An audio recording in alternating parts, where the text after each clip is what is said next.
Hi, welcome back to Culinary Adventures. Our special guest today is my good friend Reese Williams, all the way from Clinton, Louisiana. Way down in Louisiana. Yeah, man, but hey, thanks for making the trip, and as always, we got a lot of animal protein to prepare. Oh, yeah, yeah. It's like you were talking about a while ago, we could pretty much eat what we've got right here, yeah, right? just as is, but no, we got to pump them up with that injection marinade and make them taste even better. Oh, yeah, yeah. We got us 2 ribeyes here and a little filet that we're going to inject, and what we've got, I love the way you brought these with the cryovac on them like that, because typically what I try to do when I'm injecting a cut muscle like this is to wrap it in a saran wrap, which I'm going to demonstrate to you what happens on this filet that we don't have wrapped.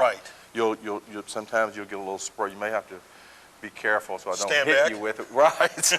Well, that's what the tie-dye's for, because if I get hit, it kind of blends right in. We'll put a little character mark on it. If I drool on myself, nobody knows. You want me to go ahead and show you how we do this? Yeah, let's do that, man. Yeah, this is actually a recipe that my dad developed back in the 70s, Creole garlic. It's kind of a Worcestershire base to give you an idea what it tastes like with garlic and a nice white pepper.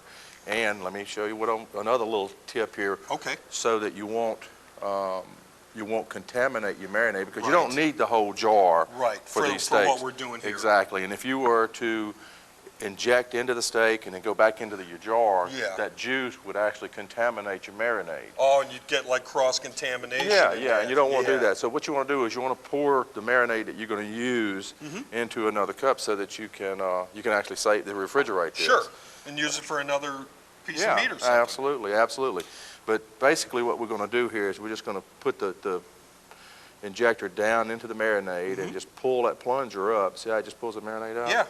And I like to pick the steak up and hold it from the side, go in from the side like this to the very center, and see how that marinade. Oh yeah, this is going to work out. I love this cryovac. I mean, it's already done for you. Yeah, it saves us the trouble of having to take it out and wrap it in saran wrap. Who did these steaks for us? Ed over at Dry Miller. He's our in-house butcher. Ed did that? Yeah. Well, I tell you what. I think you met Ed last year when we were outdoors. We had that couchon de lait. Exactly. Pig roast. Pig roast. Right. That's another Louisiana ditty. Well, look, I knew what you were saying. No, I know. All right, I'm going to get this other. See, that steak there is completely marinated. That's what I like about this little concept, is it just, bam, you got it and you're through with it. It's right there, man. Oh, absolutely. And not only that, but if we could, when we're done injecting that stuff, if we could point out that the needle you have on there is not like an animal syringe. It's a cooking syringe with the ports on the side. Right, right. I don't know if we can get a close-up of that, but actually the tip of it's closed. It's pointed on the tip and it's sealed. Right. And you got a slot on this side, and then on the reverse side, there's another slot, and it helps spread that marinade out. Okay, those 2 ribeyes, Delmonico's or Delmonico's, if they want to get a couple extra bucks per pound. That's what I'm talking about. Exactly, exactly. Otherwise, they're ribeyes. Right. Well, this filet right here, we're going to inject him in the rough. Now, I'm going to stand back a little bit, be careful. man, because we don't know where that's going to end, but this is how not to use the product. Exactly, exactly. But I'm going to take my time and try not to make too big a mess here. So far, so good. It's doing all right. It's doing all right. I mean, if people were in a pinch and they didn't have, saran wrap or something like that, they could be careful. Yeah, or maybe use a Ziploc bag or something if that's all they had. The main thing you want to do is just cover the meat so that if it does spray out, it don't get on your favorite painting or. Typically, you wouldn't have your favorite painting in the kitchen, though. Well, we hope not. Yeah. Or your favorite tapestry or something like that. Whatever. There we go. Or on your nice carpeting. So all that's ready. So I'm going to take the and that takes like no time, man. That's just a couple of minutes to do, however poundage or weight we have here. Oh yeah. Well, I'm going to tell you what's really nice with that injector is like you take a pot roast or something like that you really know you can't get the marinade down to. Exactly. And you can actually just inject it and run with it. Because what I have found using this, I've done everything from prime rib to whole briskets to pork shoulders, Boston butts. when I'm out on the barbecue cooking circuit, you know, barbecue competitions, you know, the night before we'll be starting to cook on a Friday night in competition. Entries have to be in on Saturday, so I'm pumping the injector into the, you know, those big cuts of meat and you know, cooking them all night. And you couldn't do that with a regular hotel pan or you know, a clean bucket. No. There's no way it would get inside the muscle of the meat. This is a little product that I make called Cajun Shake, which is like a seasonal with a little Cajun twist to it. I may have just a little more pepper in there than the seasonal does, but you can salt and pepper if you can't put your hands on this. Right, but the nice thing is, I mean, it's Cajun, but it isn't hot. Exactly. Okay, because people hear Cajun and maybe they've seen some other shows where the guy goes real heavy on the cayenne pepper, but that's not what we're doing here. No, and you know, I'll tell you what's happened through the years is Cajun, when it first became popular, people really just tried to knock off the name Cajun, and they thought that all you would do is add a lot of red pepper and you had a Cajun product. Actually, Cajun is just a very flavorful food. It has its peppers and garlic and things, but it's within just reason. Exactly. It's not. In my view, Cajun is not as hot as some of the southwestern recipes that you run across. Exactly. You know? When you're dealing with habaneros and all that stuff. Oh God, yeah. Which is a total different BTU situation. Yeah. Yeah, we're good to go with these guys. All right. This grill is unbelievable. I know, man. This is what do you call it? H2 optic. Yeah, that's it has a sensor in there that actually sprays water on there so you don't get a flare up. Keep the flame down. Man, that noise, you know, the noise, the sizzle. Oh, I love it. I love it. Boy, this is so cool. I know, man. You know, and we're indoors, but you know, we're cooking on an advanced system like this because, like you said, this is actually a prototype. That's right. This is not even on the market yet. Exactly. You always come up with the coolest stuff. We're state of the art, man. I know.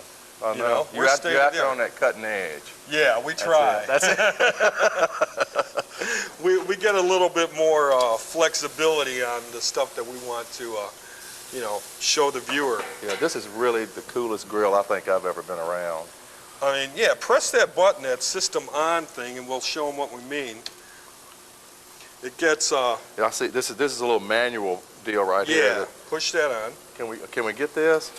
Yep. See, that's the water that sprays in that keeps the flame down. Exactly. So there's no flare up. You get no grease fire. I love it. That is so neat. You know how you always, when you use charcoal on a rectifier, you have a little water, you sprinkle on your fire, keep it. This thing here does it for you. Right. I've never seen that before. Me either, man. But like you said, we're bringing new technology out because, man, National Barbecue Month is pretty soon. People are going to be, you know, interested in buying some new toys. This is definitely a new toy. I've never seen anything like it. Me either, man. I like the way, but I like that injection. I like the way that system moves with the water. Yeah. Well, you know, I was talking to one of the guys that developed this earlier, and he said that when the water hits the coal, it actually steams the meat, so it helps keep it from drying out. Exactly. So that's so not only is it great to use on red meat like we're doing here, but chicken when we do chicken on the next segment. But you know, if you had seafood and fish, and you know, sometimes people are afraid to do fish because it may get too dry or it may stick. Right. I mean, this just adds some extra moisture. Boy, I wish I had one of these at home to play with. I could have some fun with this one. Oh, I know, man. Yeah. But look at those great steaks, yeah, all that marbling on there. And like I said before, I could eat that filet like it is right now. Oh, I could too. You know? Maybe we don't want to cook it too much because chances are you and I are going to have to eat it. Yeah, or we'll be stuck with it, I guess. You know? Oh, I hate this job. I can tell. I hate it. I can tell. It beats slinging asphalt for a living, that's for sure. Isn't that the truth? I know. Yeah. This is neat. This is neat. I love coming to Chicago, though. We love having you, man. We always have a blast. Yeah, oh, yeah. Never go hungry. No, because the common denominator is fun and food. And we got these steaks here that we did earlier, you know, for the magic of TV, of course, and we have it on the warming rack. And, hey, what do you say if we take those and plate them up, man? Hey, let's do that. Okay, get one of them ribeyes and maybe that filet. Yeah. And I don't know which one I'm going to bite into first, man, but I know it's going to be either or. How about that? I'm going to set this down right here. That is awesome, man. Yeah. That is really beautiful. It worked out nice. And now with that, you push down on it. It's still, you know, medium because you could, you know, do the skin test along with your meat, push down on it. Feels like it's medium. Absolutely. How about that? Man. I got to, I'm salivating too much. Okay, man. Is that okay with you? You outdid yourself again, man. Oh, look. You bring the best out in me. I tried.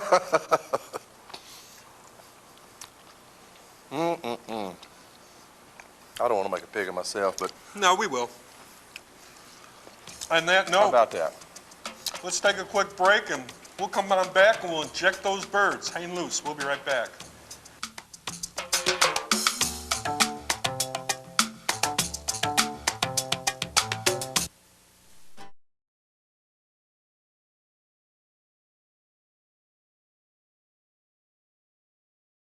Our special guest today is Reese Williams, my buddy from the Cajun Injector Company. Man, I'm telling you, those steaks were awesome. Oh yeah, they didn't last long. They never do. No, we had one we had to warm up a little bit. It wasn't done quite enough, but the flavor was definitely well, there. it was done for us. Oh, absolutely. You know, absolutely. It had to be done a little bit more. It had to be above that medium. Oh yeah. Yeah. That's okay. They were fine. I loved the grill too. Everything was neat. The nice thing about steak and stuff, I mean, you know, steaks in particular, you can cook them, you know, somebody wants them rare, you can cook them almost, you know, to it's bloody. Or you could just, you know, burn the heck out of them until, you know, it's just totally, you know, well done. So it's all a matter of preference. You know, and the more, this is the way I look at it. Of course, I think you're a lot like me. We like our meats on the rare side. Yeah. When you've got juice, you've got flavor. Right. And the more you cook it, the more juice you cook out of it. Exactly. So therefore, the more flavor you cook out of it. Right. So, but and that's we're putting juice back in by injecting. Oh yeah, you that's know, right. But we're putting juice back in, so if somebody wanted it, if somebody eats their meat like medium well, they can cook it for an extra few minutes because we injected some liquid back into the product. That's a good point. That's a real good point. In fact, even on like large roasts, like prime rib and things like that, when you inject all that flavor and that moisture really down inside, you can actually take it to another level and still have the juicy flavor that you wanted at a rare piece. And the nice thing is with a big piece of meat like a rump roast or a beef tenderloin or a prime rib, for instance, standing rib roast, all that juice that comes out of there in the roasting pan, or if you have a roasting pan catching the drippings on the grill, all that stuff along with the marinade can be served at the table as au jus. Oh yeah. So you could dip, you know, pour it over your meat as a thinner gravy, or you could take your, you know, garlic bread or French bread and dip into it, and you know, we call it in our family soppies. You're making me hungry. I know, man. You're making me hungry, man. I'm sorry, Reese. I started salivating when we're going to talk about man. We got a grilled chicken recipe we want to show them today. You want to let's get into that? Yeah, let's get into that. I'm gonna do the same thing we did a while ago, and that is we're not going to use all the marinade, so we're going to pour hopefully what we need into something else so we won't contaminate. And especially with chicken, that's important because the salmonella uproar and scare is not a fun sight to see. And it's true. You don't want to. Now we're talking about cooking a red meat rare.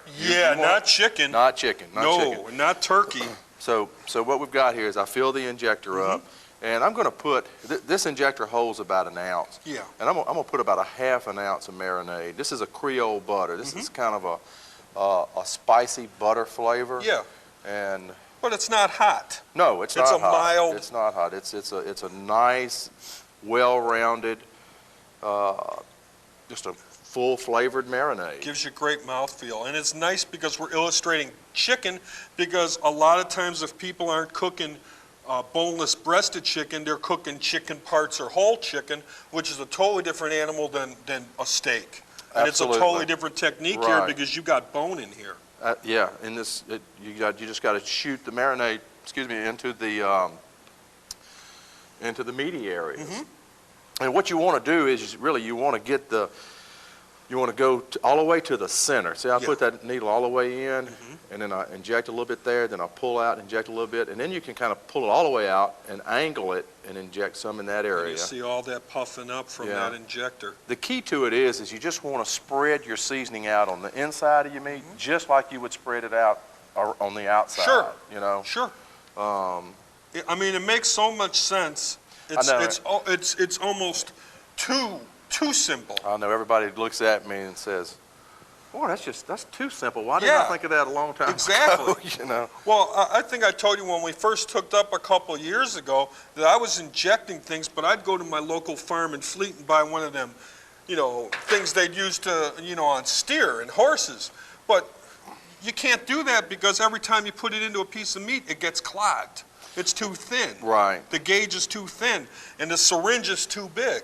So you waste a lot, too. It's just a waste of time. I tell you what, that's exactly what my dad and I started with when the first time we injected something we actually injected a big inside round roast. Sure. There were some guys that came from a local paper mill in Louisiana, and they came in one day and they brought us this huge roast, and they said, "Hey guys, y'all do something special with this." Right. Well, my dad and I had an au jus, which is the marinade that we used in the steak. Sure. We used that as a dipping sauce for the prime rib, as an au jus.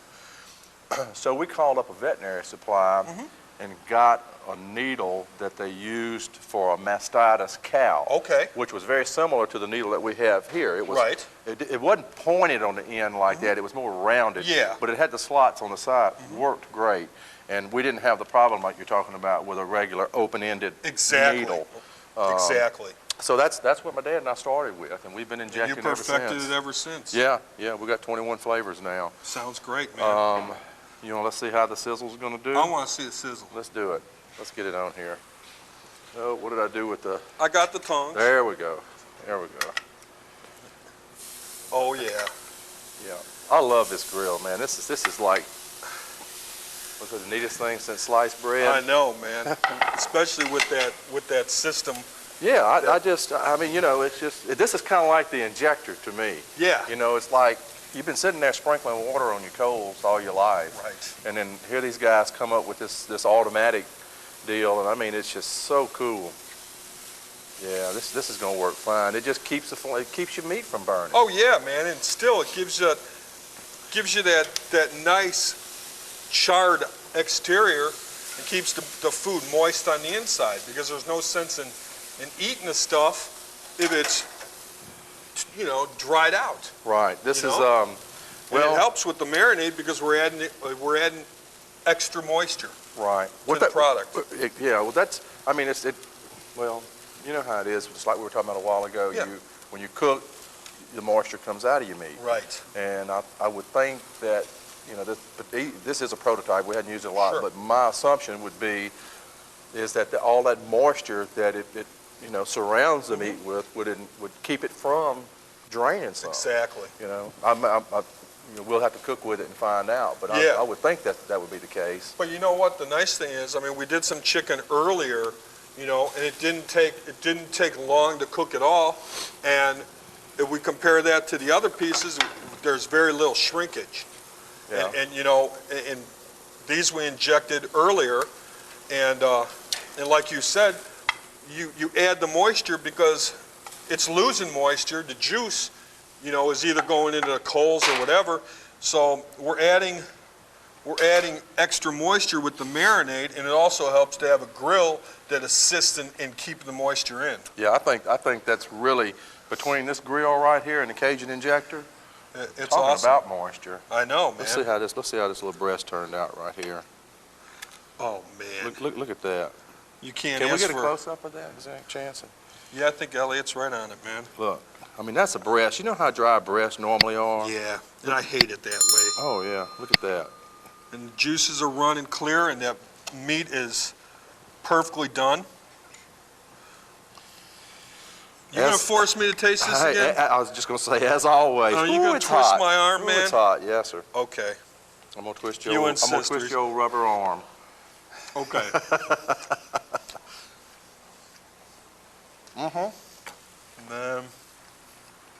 great marinade, great grill.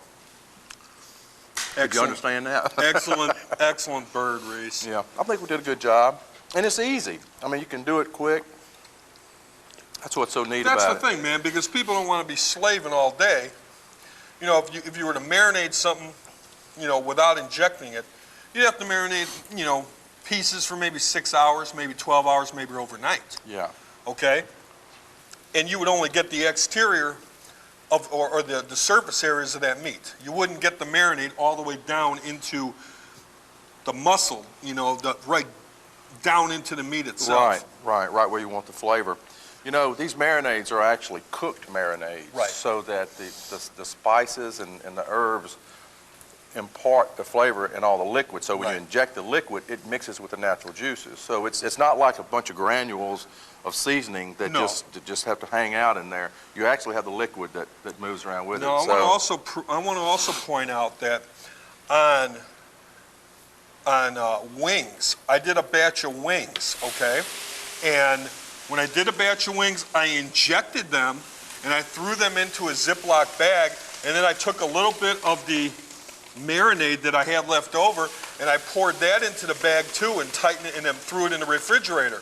So I injected it, and I also had the wings bathing in the liquid itself. And talk about great wings, man. Were they nice? They were awesome. Weren't burnt, really moist. In the seminar where I cooked these, the people said, these are the best wings I've ever had. So you've been having some fun with this. I try. If it ain't fun, we ain't doing it. Isn't that the truth? You know what I'm saying? Well, while we're munching, we're going to take a quick break, and then we're going to talk about a few more things. Sounds good to me. Okay, man. I'm ready to munch. Me too. Hang loose. We'll be right back.